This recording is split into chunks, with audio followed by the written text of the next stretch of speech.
Welcome to Next Level Credit, where we turn credit confusion into financial power. If you're ready to repair your credit, build business credit, and unlock the funding you deserve, you're in the right place.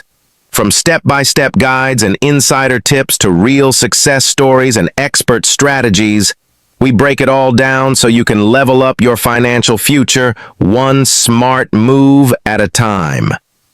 Subscribe now and take control of your credit, your business, and your life. It's not just about credit, it's about building your next level. Today, I will be guiding you through step-by-step the ultimate budget guide to your biggest bills. You know that feeling? You look at your bank account right after payday feeling pretty good. Then you look again a week later and just have to ask yourself, where did all the money go? It's like it just vanishes. For most of us, it isn't death by 1,000 cuts from buying fancy coffees or avocado toast. It's a takedown by three financial heavyweights, the expenses that eat up the biggest slice of our income every single month. I'm talking about housing, utilities, and internet. These three are the foundation of our modern lives, but they're also where so much of our financial stress and anxiety comes from. It's that knot in your stomach when you see an email from the power company. It's the tension you feel when rent is due next week. It's the frustration of seeing your internet bill mysteriously creep up again. This cycle can make you feel like you're stuck on a financial treadmill, working your tail off just to stay in the same place. It can feel overwhelming, maybe even hopeless. But what if I told you there's a way to tame these giants? Not with some crazy complicated spreadsheet or by living a life where you can't have any fun, but with simple, clear strategies you can actually use. What if you could trade that financial stress for a feeling of control, stability, and peace? That's exactly what we're going to do today. This isn't just another video telling you to spend less. This is a real guide to your three biggest expenses. We're going to break each one down. First, we'll tackle the behemoth, housing. We'll look at how to budget for it, find more affordable options, and even how to negotiate your rent. Then, we're going to demystify your utility bills, electricity, gas, water, and I'll show you a ton of practical ways to slash those costs without having to sit in the dark. Finally, we'll conquer that all-important internet bill, figuring out how to pick the right plan and negotiate with your provider so you can stop overpaying. By the end of this, you won't just have a budget. You'll have a battle plan. You'll have the knowledge and the confidence to take on these expenses, freeing up hundreds, maybe even thousands of dollars a year. This is where you stop letting your bills control you and start controlling your money. Let's get to it. 1. Why we're tackling the big three first. Before we start crunching numbers or making phone calls, we need to talk about the psychology of all this. Why are we so focused on just these three bills? Because when it comes to personal finance, not all expenses are created equal. Think about it. You could spend hours clipping coupons to save $5 at the grocery store. You could skip your favorite coffee every day for a month to save $100. And look, those things are fine, but they're small wins. They're skirmishes. Housing, utilities, and internet. These are the main events. They're the big recurring costs that form the base of your financial life. The average American household's monthly expenses are about $6,440, and housing is the single biggest piece of that pie. When you successfully lower one of these big three, the impact isn't small or a one-time thing. It's a win that repeats month after month. Saving $50 on your electricity bill is like giving yourself a $600 raise for the year. Knocking $100 off your rent is $1,200 back in your pocket annually. These are the kinds of changes that actually move the needle, fundamentally altering your cash flow and giving you real breathing room. This is about being strategic. It's about putting your limited time and energy where it will have the biggest impact. It's what separates people who just track their spending from those who actively build wealth. They get the big rocks principle. If you put the big rocks in the jar first, the smaller pebbles and sand will fit in around them. But if you fill your jar with sand first, you'll never get those big rocks in. Now, let's talk about the stress.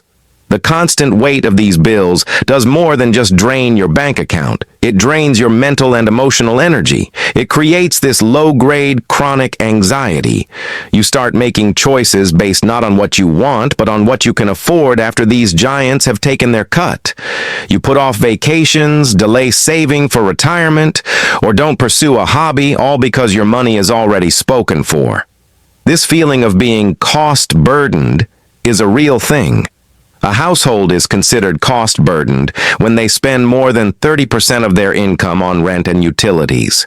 It's shocking, but in 2023, nearly half of all renter households in the U.S. were in this exact situation. Some are even severely cost-burdened, spending over 50% of their income just on housing. When that much of your money is going just to keep a roof over your head, it leaves very little for everything else. Food, healthcare, transportation, let alone a little fun. But here's the solution, the core idea of this whole guide. Taking control of these bills is the most powerful step you can take towards financial freedom. It isn't about restriction, it's about creating options. The money you save here becomes the money for an emergency fund, which is the buffer between you and a financial disaster. It's the money you can use to pay off high-interest debt and stop that soul-crushing cycle. It's the money that lets you start investing and building a future where you work because you want to, not because you have to. So as we get into the practical steps, I want you to shift your mindset. This isn't a chore. This is an act of liberation. Every dollar you reclaim is a dollar you're giving to your future self. You're taking back control, one bill at a time. Let's start with the biggest one. 2. Housing. Your biggest expense.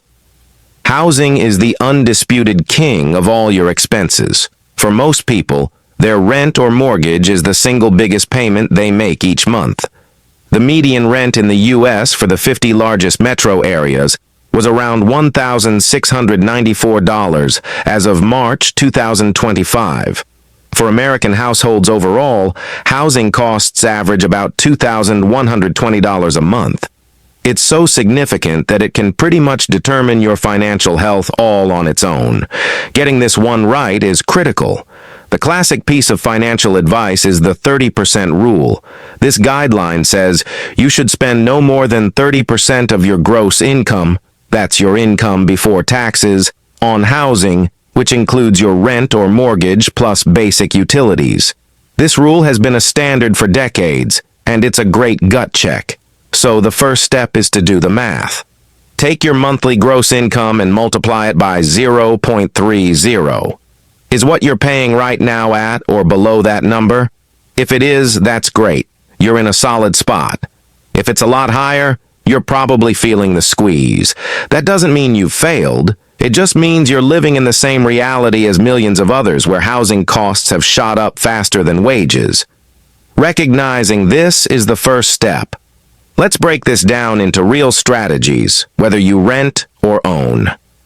For the renters, strategy is everything. If you're a renter, it's easy to feel powerless. The landlord sets the price, take it or leave it, right? Not exactly.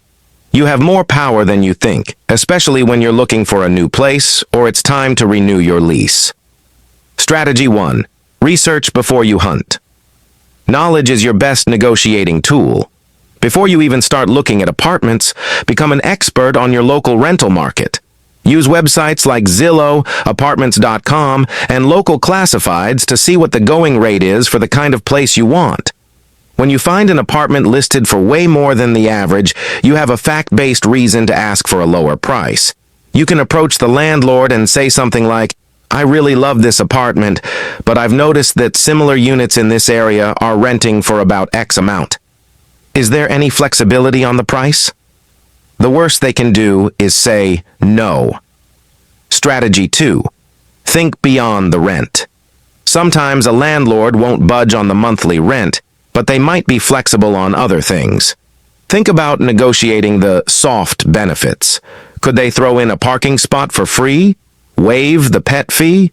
Maybe include water or trash in the rent? These perks can add up to serious savings. A free parking spot could easily save you over $100 a month in some cities. Strategy 3. Offer something of value. Landlords are running a business. Their biggest fears are risk and empty apartments. You can make yourself a better applicant by reducing their risk. A powerful chip to play is offering to sign a longer lease. A standard lease is 12 months, but if you know you're staying put, offering to sign an 18 or 24-month lease is very attractive to a landlord. It guarantees them income and saves them the headache of finding a new tenant in a year. In exchange for that security, you can ask for a small rent reduction or a rent freeze for the whole lease. Strategy 4. The art of the renewal. Your best chance to negotiate is often before you move in, but you also have leverage when your lease is up for renewal. Landlords hate tenant turnover. It costs them money to clean, repair, and market a place, and they risk it sitting empty. This is your leverage. A few months before your lease expires, do your research again. What are similar places renting for now? Have you been a good tenant who always pays on time? If so, you're a valuable asset. You can then write a polite email. Start by saying how much you've enjoyed living there. Then mention you'd love to renew and casually bring up your great track record. Then make your ask. I've seen that market rates for similar apartments have held steady, and I'm hoping we can renew for another year at my current rate. If they've proposed an increase, you can counter, I understand the proposed increase. Given that I've been a reliable tenant for the past 2 years, would you consider meeting in the middle at 2020? That would make it much easier for me to stay. For the homeowners, managing your biggest asset. If you own your home, your payment isn't as flexible month to month, but there are still huge long-term strategies you can use. Refinancing your mortgage. This is the big one. If interest rates have dropped since you got your mortgage, refinancing could lower your monthly payment and save you tens of thousands over the life of the loan. It's a process with paperwork and closing costs, but it's definitely worth looking into if you can lower your rate by a full percentage point or more. Recasting your mortgage. This is a lesser-known but awesome option. If you get a lump sum of money like a bonus, you can make a large payment toward your principal and ask your lender to recast the loan. They will recalculate your monthly payments based on the new, lower balance, but your interest rate and loan term stay the same. This can seriously reduce your monthly payment. Challenge your property tax assessment. Your property taxes are a big part of your housing cost, and they're based on your home's assessed value. Sometimes that assessment is just too high. You have the right to appeal it. This usually involves finding comps, prices of similar homes in your area that recently sold for less, to prove your home is worth less than they say. It takes some homework, but a successful appeal can save you hundreds or even thousands a year. Shop your homeowner's insurance. So many people get homeowner's insurance when they buy their house and then never think about it again. But rates change, and you could be overpaying. Every few years, get quotes from multiple insurance companies. You might find another company can offer the same coverage for less. Bundling your home and auto insurance usually gets you a nice discount too. Whether you rent or own, housing is always going to be your biggest expense. But it doesn't have to be a crushing one. By being proactive, doing your homework, and knowing your options, you can absolutely get this giant under control. Utilities, the sneaky budget killers. If housing is the king of your expenses, utilities are the sneaky members of the royal court. It's a whole group of smaller recurring costs, electricity, gas, water, sewer, that add up to have a huge impact. Combined, the average cost of essential utilities in the U.S. can be a few $100s a month. The tricky thing about utilities is how much they can change.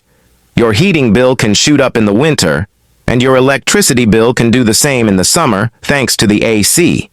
This makes them tough to budget for and can lead to some nasty surprises. But we're going to fix that. Let's look at each major utility and find ways to bring those costs down. Electricity, the ever-present power drain. Your electric bill is probably the biggest of your utility costs, with an average monthly bill in the U.S. being around $123 to $137. It's what powers your lights, appliances, electronics, basically your whole life. How to budget. The best way to budget for a bill that changes is to look at your past usage. Log into your utility provider's website and pull up your bills from the last year. Add them all up and divide by 12. That's your average monthly cost, and that's the number you should budget for each month. Many utility companies also offer budget billing or level payment plans, where they do the math for you and charge you the same amount every month. This is a fantastic way to make your budget predictable. Ways to lower your bill. Slay vampire power. A lot of your electronics keep sucking power even when they're turned off. This is called phantom or vampire power, and it can cost the average household over $100 a year. Your TV, game console, computer, and all those phone chargers are the usual suspects. The fix is simple. Plug them into a power strip and flip the strip off when you're not using them. Master the thermostat. Your heating and cooling system is the biggest energy hog in your house. You can save up to 10% a year on energy costs just by turning your thermostat back 7 to 10 degrees for 8 hours a day, like when you're at work or sleeping. In the winter, aim for 68 degrees Fahrenheit when you're home and lower when you're out. In the summer, try for 78 degrees Fahrenheit. A programmable thermostat automates this and is one of the best investments you can make. The light bulb revolution. If you're still using old incandescent bulbs, you are literally burning money. Switching to LED bulbs is one of the easiest ways to save. LEDs use up to 90% less energy and last way longer. And yes, your parents were right. Turn off the lights when you leave a room. Wash and dry smarter. Your washer and dryer use a ton of energy. To save, wash your clothes in cold water whenever you can. About 90% of the energy a washing machine uses is just to heat the water, and always wash full loads. For the dryer, clean the lint filter after every single use to keep it efficient. Natural gas/heating oil, the winter bill. For many homes, gas or oil is for heating, hot water, and maybe cooking. The average natural gas bill is around $70 to $113 a month, but this really depends on the season. Strategies to lower your heating bill. Stop the drafts. You wouldn't leave a window open in the winter, but tiny cracks and gaps around windows and doors can add up to the same thing. Use weather stripping and caulk to seal them up. It's a cheap and easy project that makes a huge difference. Use the sun. It's a simple trick, but it works. On sunny winter days, open the curtains on your south-facing windows and let the sun warm your home for free. At night, close them to add a layer of insulation and keep the heat in. Turn down your water heater. Most water heaters are set to 140 degrees Fahrenheit by default, which is way hotter than you need. Turning it down to 120 degrees Fahrenheit can save a good amount on your heating bill since heating water is a major energy user.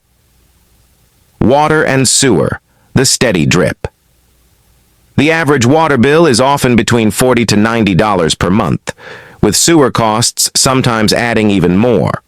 While that might seem smaller than your energy bills, wasted water is wasted money. Ways to lower your water bill. Hunt for leaks. A single leaky faucet dripping once a second can waste over 3,000 gallons of water a year. A running toilet can waste hundreds of gallons a day. Check your faucets and toilets for leaks and fix them. A simple trick for the toilet: put a few drops of food coloring in the tank. Wait 15 minutes. If color shows up in the bowl without flushing, you've got a leak. Install low-flow fixtures. Modern low-flow shower heads and faucet aerators can cut your water use by 30% or more, and you'll barely notice a difference in pressure. They're cheap and easy to install. Change your habits. Shave a few minutes off your shower. Turn off the tap while you brush your teeth. Only run the dishwasher and washing machine when they're totally full. These small changes really add up. By tackling these utilities one by one, you can chip away at these costs. Pick one or two things to do this week. The combined effect will be a much lower bill and more money in your pocket. 4. Internet. The modern necessity. There was a time when home internet was a luxury. That time is long gone. Today, good internet is as essential as electricity or water. But just because it's essential doesn't mean you should overpay. The average internet bill in the U.S. is around $64 to $89 a month, and those prices have a funny way of creeping up. The good news is that, unlike your other utilities, the internet market is competitive. That gives you, the customer, some power. Step 1. Figure out what speed you actually need. The biggest mistake people make is paying for more speed than they use. ISPs love to sell you on gigabit plans, but for most people, that's like buying a Ferrari to drive to the grocery store. Here's a quick guide. Light use. Email, browsing, streaming music. 25 to 100 megabits per second is great. Moderate use. Streaming HD video, online gaming, video calls. 100 to 300 megabits per second is the sweet spot for most families. Heavy use. Streaming 4K on multiple devices, a house full of serious gamers and downloaders. This is where you might consider plans over 300 megabits per second. Be honest with yourself. If you live alone and just stream Netflix, you do not need a gigabit plan. Downgrading to a speed that actually fits your life is the easiest way to cut your bill. Step 2. Buy your own equipment. Look at your internet bill. See that equipment rental fee. That's a pure moneymaker for your ISP, often $10 to $15 a month. You can usually buy your own compatible modem and router for about $100 to $150. You'll break even in about a year, and then save that fee every single month after. Just check your provider's website for a list of compatible models. Step 3. The negotiation. This is the most important part. You can, and you should, negotiate your internet bill. The people in customer service are trained to keep you as a customer, and they can often offer discounts to stop you from leaving. Here's how you do it. Do your homework. Before you call, check what other providers in your area are offering new customers. Take a screenshot of the deals, the company, speed, and price. This is your leverage. Make the call. Call your provider. Be polite but firm. The first person you talk to might not be able to help. You'll likely need to ask to be transferred to the retention or cancellations department. These are the people with the power to give you a deal. Use the step. Once you've got the right person, you can say something like this.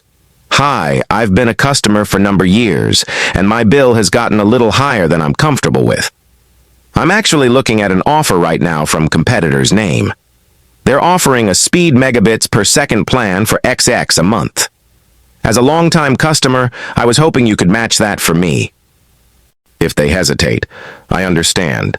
In that case, I think I'll need to cancel my service, since that other offer is really good. Mentioning cancellation is the magic phrase. It almost always makes them suddenly find a promotion they can offer you. Stay calm, be patient, and stick to your goal of getting a better rate. Step 4.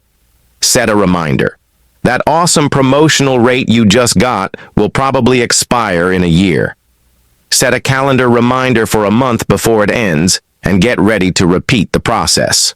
A 20-minute phone call once a year can easily save you hundreds of dollars. Your internet bill is not set in stone. By knowing your needs, owning your gear, and being willing to have a polite but firm conversation, you can make sure you're getting a fair price. 5. Putting it all together, the master plan. Okay, we've just covered a ton of ground. We've talked about housing, audited your utilities, and planned a negotiation with your internet company.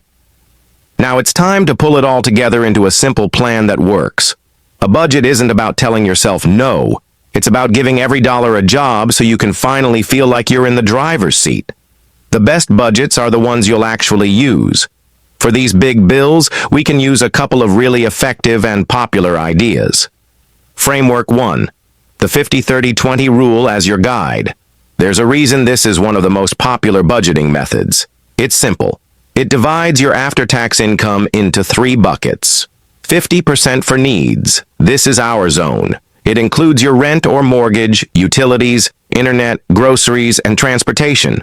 All the bills we've been talking about live here. The goal is to get all these essentials to take up 50% or less of your take-home pay. 30% for wants. This is for all the stuff that makes life fun but isn't strictly essential. Dining out, hobbies, vacations, and shopping. 20% for savings and debt repayment. This is for future you. It's for your emergency fund, retirement savings, investing, and paying down debt faster. The beauty of this is its simplicity. You don't have to track every last coffee. As long as you keep your needs at or below that 50% mark, you know you're on the right track. All the strategies we just talked about are designed to shrink that 50% slice, which automatically gives you more for your wants and your future. Framework 2. The bill calendar and automation. Knowing your numbers is one thing, but actually managing them is another. A huge source of stress is just trying to remember all the due dates. The solution is to create a bill calendar. You can use a physical calendar, a digital one, or even a simple spreadsheet. At the start of each month, list out every major bill, its due date, and what you expect to pay using those averages we figured out. Rent, mortgage, due first, $1,500. Electricity, due 15th, $125, budgeted average. Internet, due 20th, $65. Water, sewer, due 25th, $80, budgeted average. This visual map takes the mental load off of you. It also shows you the cash flow for the month, so you know when your account will take its biggest hits. Now take it a step further with automation. For fixed bills like rent or internet, set up automatic payments. You'll never be late again. For the variable bills like electricity, you can't automate the payment, but you can automate the savings. Set up an automatic transfer from your checking to a separate savings account. Call it Bill Fund every payday. If your budgeted utilities are $250 a month and you get paid twice a month, transfer $125 each time. Then, when the bills arrive, you pay them out of that dedicated fund. Regular review. A budget isn't a set-it-and-forget-it thing. It's a living tool. At least once every few months, sit down and look at it. Did you successfully lower your internet bill? Did your electricity use go up? Adjust your numbers. Life changes and your budget should change with it. By combining a simple framework like 50-30-20 with a practical system like a bill calendar, you create a powerful, low-stress way to manage your biggest expenses. This is how you go from reacting to your bills to being proactive with your money. We have covered a massive amount of ground today, from negotiating rent to fighting vampire power. But knowing is only half the battle. The other half is doing. This is where you turn what you've learned into real savings. So here's my challenge to you. Your first step starts right now in the comments. I want you to pick just one strategy from this video, just one, that you are going to do this week. Are you going to call your internet provider? Are you going to buy a power strip and hunt down some energy vampires? Are you going to check your toilet for leaks? Declare it in the comments below. Write it down. When you do that, you're not just leaving a comment, you're making a promise to yourself, and you're joining a whole community of people who are taking that same first step. Let's hold each other accountable and share our wins. And if this guide was valuable for you, if it gave you some clarity and hope, do me a favor and hit that subscribe button. We are all about simple, no-nonsense financial guides that actually make a difference. This is just the beginning. Conclusion. Getting a handle on your finances can feel like you're standing at the bottom of a huge mountain. It just looks impossibly steep, but you don't climb a mountain in one giant leap. You do it one step at a time. What we've done today is map out the 3 biggest, most important steps on that journey: housing, utilities, and internet. By focusing your energy here, you aren't taking small steps. You are making powerful strides up that mountain. You're tackling the things that have the biggest impact on your day-to-day financial life. Remember that feeling we talked about at the start? That dread when the bills are due? The goal is to replace that feeling with confidence. The confidence of knowing exactly what you owe and when. The confidence that comes from having a plan. The confidence you feel when you see your savings account actually growing because you took control of your biggest costs. This isn't about being perfect. You might not succeed in negotiating your rent the first time. You might forget to turn off the power strip. That's fine. It's progress, not perfection. That matters. Every small win builds momentum. Every dollar saved is a victory. You have the playbook now. You have the strategies.